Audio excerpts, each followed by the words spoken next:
कहानी की शुरुआत होती है साल 1959 से, जहां हम देखते हैं अमेरिका के लेक्सिंगटन नाम के शहर में एक नया स्कूल खुलने जा रहा था। स्कूल शुरू होने से पहले सारे बच्चे बाहर खेलकूद कर रहे थे। उसी समय हम लुसिंडा नाम की लड़की को देखते हैं। वह चुपचाप खड़ी होकर आसमान की ओर सूरज को देख रही थी। अचानक उसके कानों में एक अनजानी डरावनी फुसफुसाहट गूंजने लगी। अजीब बात ये थी कि वो आवाज सिर्फ लुसिंडा ही सुन पा रही थी। तभी उनकी टीचर मिस टेलर वहाँ पहुँची और सब बच्चों को क्लास में लौटने को कहा। बाकी बच्चे तो तुरंत अंदर चले गए, पर लुसिंडा कुछ देर वहीं खड़ी रही, जैसे किसी गहरी सोच में खोई हो। आखिरकार मिस टेलर ने उसे भी धीरे से पकड़कर क्लास में ले आए। क्लास में मिस टेलर ने बताया कि कल स्कूल का उद्घाटन समारोह होगा और इस मौके पर एक कंपटीशन रखी गई है। बच्चों को एक कल्पनात्मक ड्राइंग बनाना होगा जिसमें वे दिखाएंगे कि 50 साल बाद दुनिया कैसी दिखेगी। इसके बाद मिस टेलर ने एक टाइम कैप्सूल दिखाया जिसे देखकर सब बच्चे उत्साहित हो गए। वो एक कंटेनर था जिसमें उनकी ड्राइंग्स रखी जाएंगी, फिर उसे जमीन के नीचे दबा दिया जाएगा और 50 साल बाद उसे निकाला जाएगा तो देखा जाएगा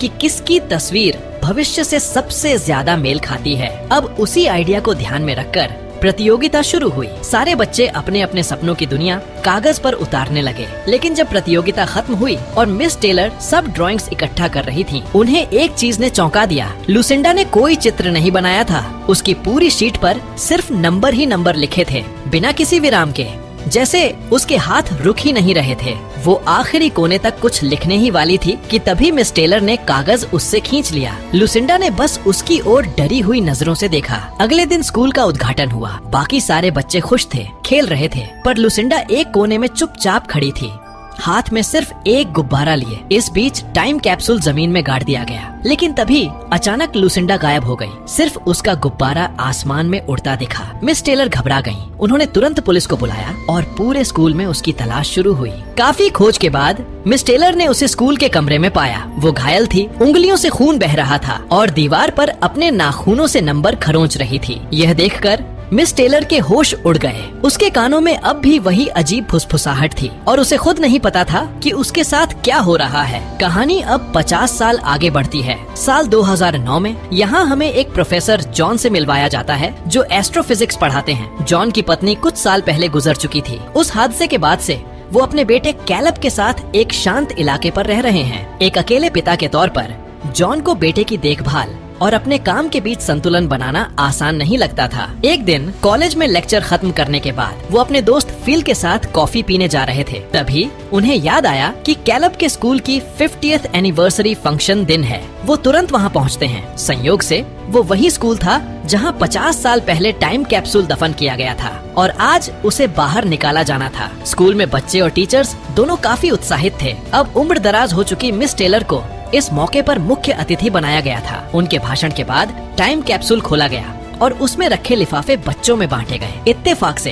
कैलब को वही लिफाफा मिला जो कभी लुसिंडा का था। लिफाफा खोलने पर उसमें सिर्फ अंकों की एक लंबी लिस्ट थी। कैलब उन अजीब नंबरों को देख ही रहा था कि अचानक जॉन के कानों में वही फुसफुसाहट गूंजने लगी जो कभी लुसिंडा सुना करती थी। उसी पल जॉन ने दूर एक रहस्यमय आदमी को देखा जो उसे घूर रहा था, लेकिन जब उसने दोबारा नजर डाली वो आदमी वहाँ से गायब हो जाता है। इस अजीब घटना से जॉन का मन बेचैन हो उठा। उसे कुछ समझ में नहीं आया। रात में जब कैलब होमवर्क कर रहा था तो जॉन ने देखा कि उसने अपना हियरिंग एड उतार दिया है। कैलब को सुनने में दिक्कत थी, इसलिए उसे ये डिवाइस पहननी पड़ती थी। जॉन ने पूछा तो कैलब ने बताया कि उसे इस मशीन से भी वही फुसफुसाहट सुनाई देती है, इसलिए उसने उसे उतार दिया। लेकिन जॉन ने सोचा कि यह कोई तकनीकी खराबी होगी और उसने कैलब से बस वॉल्यूम एडजस्ट करने को कहा। कुछ देर बाद जॉन को कैलब के बैग में लुसिंडा का वो नंबरों वाला पेपर मिला। कैलब को वह स्कूल वापस करना था, लेकिन उसने चुपके से घर ले आया था। जॉन ने उसे डांटा और कहा कि वो इसे कल लौटा दे। जॉन अब भी अपनी पत्नी की मौत के गम से उबर नहीं पाया था। वो अक्सर दर्द भुलाने के लिए शराब पीता था। वाइन डालते समय गलती से थोड़ा उसके हाथ पर गिर गया, जिसे पोंछने वो किचन चला गया, पर गलती से उसने गिलास उसी पेपर पर रख दिया जिससे उस पर एक गोल निशान बन गया। संयोग से उस घेरे के अंदर लिखे कुछ नंबर उसे जाने पहचाने लगे। जिज्ञासा में उसने व्हाइट बोर्ड पर वो अंक लिखे और ध्यान से उनका मतलब समझने लगा। उसे उनमें से एक तारीख मिली, 9 नवंबर 2001, और उसके आगे लिखा था 2996। यह तारीख उसे जानी पहचानी लगी। जब उसने इंटरनेट पर खोजा तो पता चला कि यह सितंबर 11 को न्यूयॉर्क के ट्विन टावर पर हमला हुआ था, जिसमें 2000 996 लोग मारे गए थे। जॉन हैरान रह गया। उसने बाकी नंबर भी लिखे और एक एक कर जांचने लगा और उसकी आंखें फटी रह गईं। हर तारीख किसी न किसी भयानक हादसे से जुड़ी थी। 19 सितंबर 1935 मेक्सिको सिटी में भूकंप, 10,153 लोगों की मौत। 19 अप्रैल 1995 ओक्लाहोमा सिटी बम धमाका, 168 लोगों की मौत। 26 दिसंबर 2004 हिंद महासागर की सुनामी,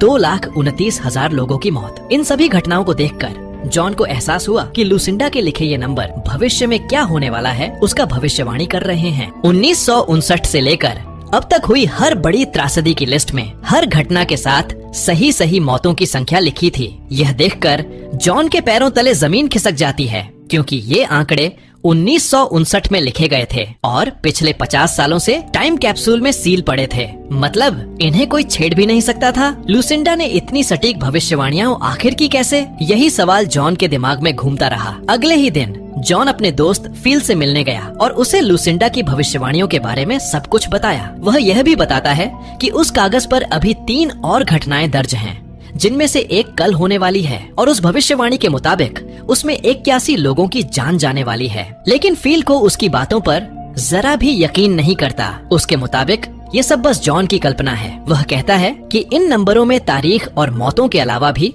कुछ अजीब से अंक हैं, जिनका अर्थ जॉन अब तक समझ ही नहीं पाया। फील उसे यह भी याद दिलाता है कि इन्हीं हादसों में से एक में जॉन की पत्नी की मौत आग में हुई थी और शायद उसी दर्द के चलते वह अब हर चीज को उन नंबरों से जोड़ने लगा है। फिल उसे सलाह देता है कि इन बेसिर पैर की बातों से दूर रहो। ये सुनकर जॉन गुस्से में वहाँ से निकल जाता है, लेकिन उसके भीतर शक की चिंगारी जल उठती है। सच्चाई जानने के लिए वह मिस टेलर के घर पहुँचता है और उनसे लुसिंडा के बारे में पूछताछ करता है। बुढ़ापे की वजह से मिस टेलर की याददाश्त थोड़ी धुंधली थी, लेकिन वो लुसिंडा को अब भी याद करती थी। उन्होंने बताया कि लुसिंडा हमेशा दूसरों से कुछ अलग सी थी और उन्हें वो दिन आज भी याद है जब उसने अपनी ड्राइंग शीट पर नंबर लिखे थे और बाद में क्लास के कमरे की दीवार पर उन्हीं नंबरों को नाखूनों से खरोंचने लगी थी, मानो कोई जानवर अपने पंजों से हमला कर रहा हो। यह सब सुनकर जॉन के होश उड़ गए। उसने मिस टेलर को लुसिंडा की वही नंबरों वाली शीट दिखाई और पूछा, क्या यही वो कागज है जो आपने देखा था? मिस टेलर ने सिर हिलाते हुए हाँ कहा, लेकिन उम्र के कारण उन्हें बाकी बातें ठीक से याद नहीं थीं, जिससे जॉन का शक अब भी बना रहा। जॉन ने उनसे लुसिंडा का पता मांगा ताकि वह खुद जाकर सब पता लगा सके, मगर मिस टेलर ने बताया कि लुसिंडा की मौत कुछ साल पहले ही हो चुकी है।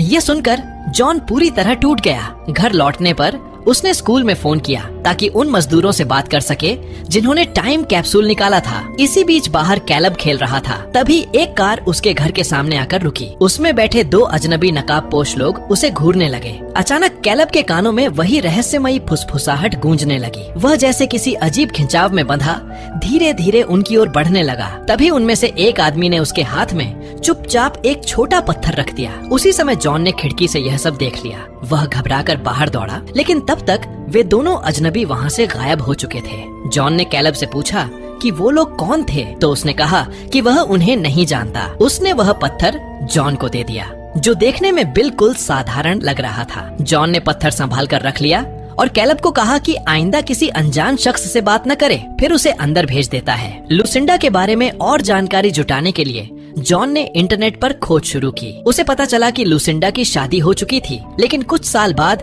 वह दवाओं की ओवरडोज से मर गई। जॉन ये सब पढ़ ही रहा था कि अचानक पीछे से उसकी बहन ग्रेस आ गई। ग्रेस ने बताया कि उनके माता पिता उससे मिलना चाहते हैं, लेकिन जॉन, जो अपने पिता से सालों से नाराज था, वो साफ इनकार कर दिया और ग्रेस को घर से भेज दिया। रात बीत गई। लुसिंडा की शीट के मुताबिक आज वही दिन था जब 81 लोगों की जान जाने वाली थी। जॉन लगातार न्यूज चैनल बदल बदल कर देखता रहा, लेकिन कोई हादसे की खबर उसे नहीं मिली। कई घंटे बीत गए, लेकिन कुछ भी नहीं हुआ। अब उसे यकीन होने लगा कि शायद वह गलत था और उन नंबरों को तारीख समझना सिर्फ उसकी गलत फहमी थी। थका हुआ और शराब के नशे में डूबा जॉन सुबह होते होते सो गया। इसी दौरान स्कूल से कैलब का फोन आया। तेज बारिश और तूफान के कारण स्कूल जल्दी बंद हो गया था और उसने पिता से कहा कि वे उसे लेने आए। जॉन तुरंत कार लेकर निकल पड़ा। रास्ते में भारी ट्रैफिक था। आगे किसी एक्सीडेंट की वजह से सड़क जाम थी। वह कार में बैठा हुआ फील को फोन करके माफी मांगने लगा। उसी दौरान उसकी नजर GPS स्क्रीन पर पड़ी जहां कोऑर्डिनेट्स दिख रहे थे। जॉन ने तुरंत उन अंकों को लुसिंडा की शीट से मिलाया और दोनों बिल्कुल एक जैसे थे। अब उसे सच्चाई समझ आ गई। लुसिंडा के नंबर सिर्फ तारीखें नहीं थे, बल्कि हर हादसे की ठीक जगह के कोऑर्डिनेट्स भी थे। मतलब आज की तबाही यहीं होने वाली थी, ठीक उसी जगह है जहां जॉन इस वक्त खड़ा था। वह फौरन कार से बाहर निकला और तेजी से आगे बढ़ा। वहां जाकर उसने देखा कि एक ऑयल टैंकर सड़क पर पलटा पड़ा है। एक पुलिस अफसर ने उसे बताया कि सौभाग्य से कोई हताहत नहीं हुआ।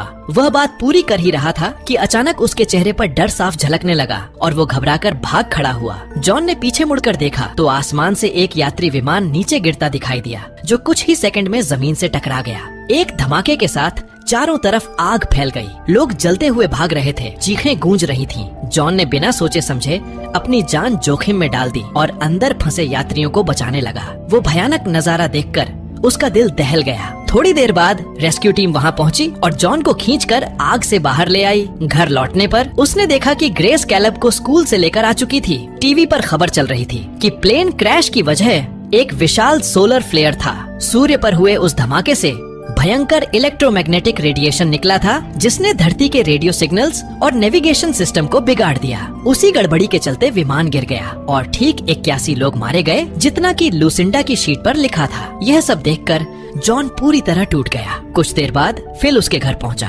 अब उसे भी यकीन हो गया था कि ये नंबर महज इत्तेफाक नहीं है। फिर भी उसने जॉन को समझाया कि वो इन सब से दूरी बनाए रखे, लेकिन जॉन अब रुकने वाला नहीं था। उसने ठान लिया कि वह बाकी 2 आने वाली हादसों को किसी भी कीमत पर रोकेगा। रात में जब कैलब गहरी नींद में था, एक नकाबपोश शख्स चुपके से उसके कमरे में दाखिल हुआ।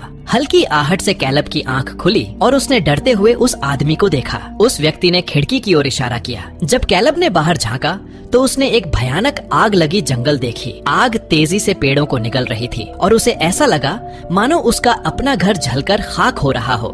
कैलब डर के मारे जोर जोर से चिल्लाने लगा। उसकी चीख सुनकर जॉन फौरन कमरे में दौड़ा आया और देखा कि कैलब एक कोने में बैठा रो रहा था। पहले तो जॉन को लगा कि शायद उसे कोई बुरा सपना आया है, लेकिन जब उसने खिड़की से बाहर झांका तो देखा कि एक अजनबी शख्स उनके घर की ओर बढ़ रहा है। जॉन ने तुरंत बेसबॉल बैट उठाया और बाहर निकलकर उस आदमी को डराने की कोशिश की, मगर उसके पास पहुंचने से पहले ही वो रहस्यमयी आदमी अंधेरे में गायब हो गया। कुछ दिनों बाद जॉन को आखिरकार लुसिंडा के घर का पता चल गया। वह वहां पहुंचा तो देखा कि लुसिंडा की बेटी डायना और उसकी नातिन एबी वहां रह रही थीं। जॉन ने उनका पीछा किया और उन्हें एक म्यूजियम तक फॉलो कर लिया। अंदर जाकर उसने कैलब से कहा कि वह एबी से दोस्ती करे, जबकि खुद डायना से बात करने चला गया। थोड़ी देर बाद उसने डायना को कॉफी पर चलने को कहा। पहले तो डायना हिचकिचाई, लेकिन बाद में मान गई। शुरू में दोनों ने सामान्य बातें की, लेकिन कुछ ही देर में जॉन सीधे मुद्दे पर आ गया। उसने डायना से कहा कि उनका मिलना महज एक इत्तेफाक नहीं है और लुसिंडा तथा उसके लिखे रहस्यमयी नंबरों के बारे में पूछताछ की। जैसे ही डायना ने अपनी माँ का नाम सुना,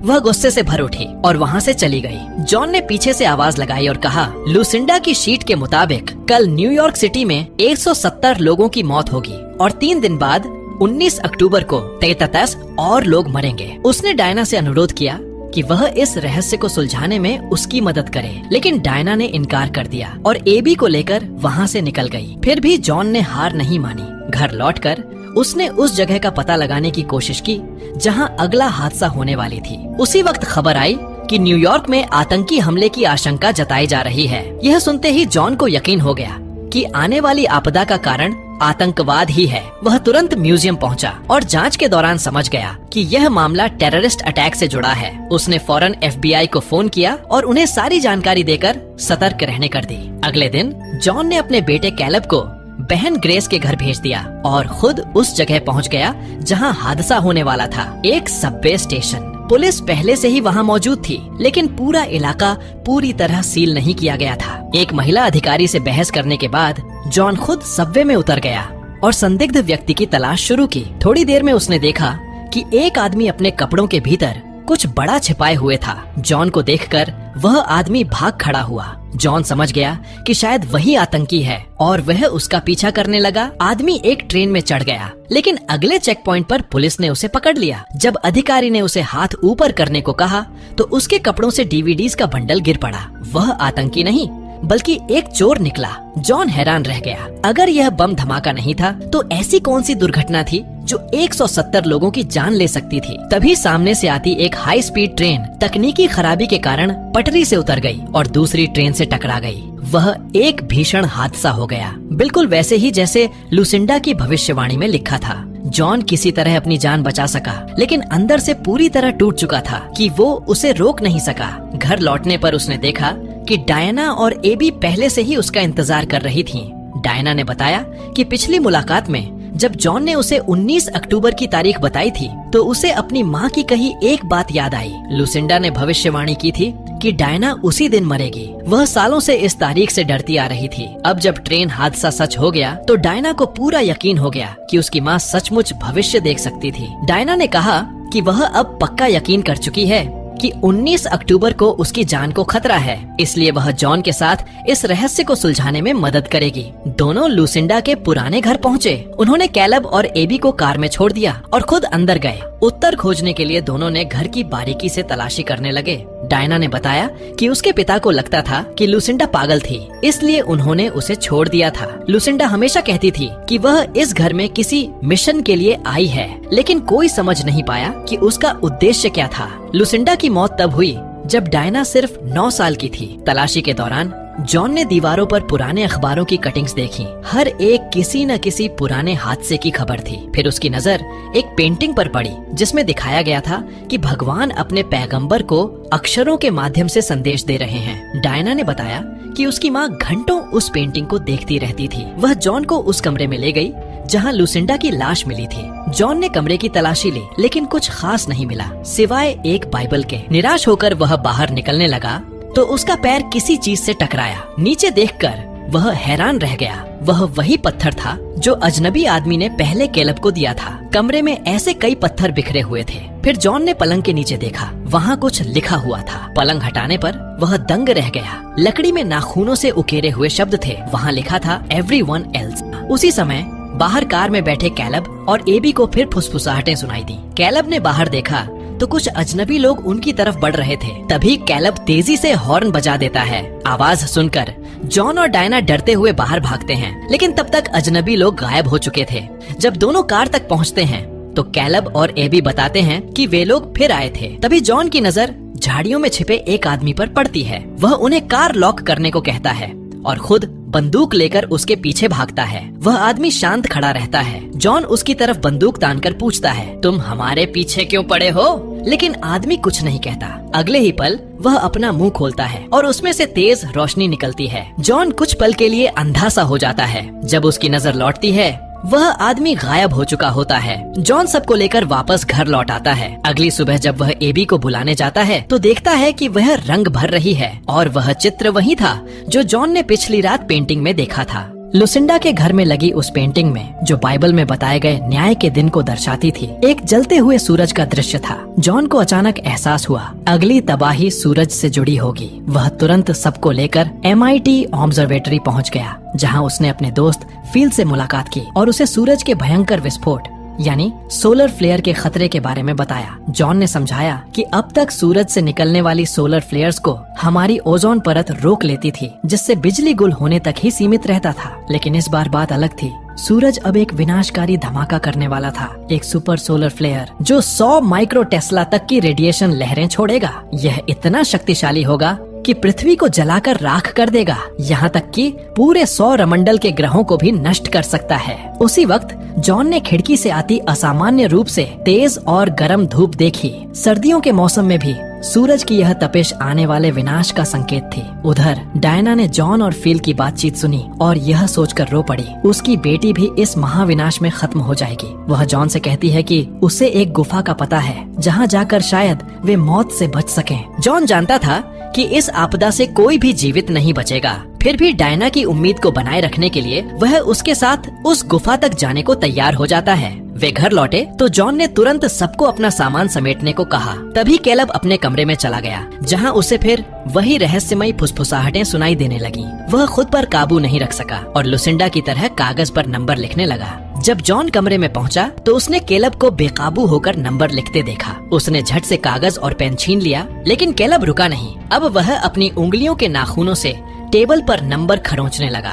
जॉन ने उसे जोर से पकड़ा और जब कैलब शांत हुआ तो उसने उन नंबरों को ध्यान से देखा। उसे याद आया 50 साल पहले मिस टेलर ने बताया था कि लुसिंडा ने भी स्कूल के उस कमरे के दरवाजे पर ऐसे ही नंबर उकेरे थे। जॉन के मन में एक उम्मीद जगी, शायद लुसिंडा ने उन्हीं नंबरों में किसी सुरक्षित जगह का संकेत छोड़ा था। इसलिए डायना और बच्चों के साथ गुफा जाने के बजाय जॉन सीधे स्कूल पहुंच गया। वहां उसने पुराने रूम का दरवाजा निकाला, लेकिन सालों की धूल और रंग के नीचे वे नंबर लगभग मिट चुके थे। उसने दरवाजे की ऊपरी परत को खुरचा और धीरे धीरे वे फीके नंबर फिर से उभर आए। उधर डायना अब और इंतजार नहीं कर सकी। वह कैलब और एबी को लेकर जॉन के बिना ही गुफा की ओर निकल पड़ी। जॉन पीछे भागा, लेकिन तब तक वह काफी दूर जा चुकी थी। ऊपर से उसका फोन बंद था, इसलिए अब उसे ढूंढ पाना नामुमकिन था। डायना रास्ते में एक पेट्रोल पंप पर रुकी, जहां टीवी पर आपातकालीन प्रसारण चल रहा था। राष्ट्रपति लोगों को चेतावनी दे रहे थे कि सोलर फ्लेयर तेजी से धरती की ओर बढ़ रहा है और सभी को भूमिगत शरण लेने की सलाह दी गई। पूरे देश में हड़कंप मचा हुआ था। इसी दौरान कैलब पास के एक पब्लिक फोन बूथ से जॉन को कॉल करता है। डायना वहां पहुंचती है और उसे वापस कार में बैठा लेती है। डायना अपनी लोकेशन जॉन को बताती है और कहती है कि वह जल्द वहां पहुंचे ताकि वे साथ मिलकर गुफा की ओर चल सकें। लेकिन जॉन उसे रोकता है और कहता, डायना, कोई भी गुफा हमें बचा नहीं सकती। वह बताता है कि उसे स्कूल के गेट के पास लुसिंडा के घर का पता मिला है और उसे यकीन है कि वहीं कुछ ऐसा है जो सोलर फ्लेयर से सुरक्षा दे सकता है। जॉन डायना से बच्चों को लेकर वहीं आने को कहता है। डायना उसकी बात पर विश्वास नहीं करती। फोन पर दोनों के बीच बहस होती है। तभी डायना की नजर फोन बूथ के ऊपर रखे एक पत्थर पर पड़ती है, बिल्कुल वैसा ही पत्थर जो उसने और जॉन ने लुसिंडा के घर में देखा था। पीछे मुड़कर वह देखती है कि कुछ संदिग्ध लोग एबी और कैलब को जबरन लेकर जा रहे हैं। डायना घबराकर कार में बैठती है और उनकी तेजी से पीछा करती है। तेज रफ्तार में उसकी कार एक ट्रक से टकरा जाती है। वह गंभीर रूप से घायल हो जाती है।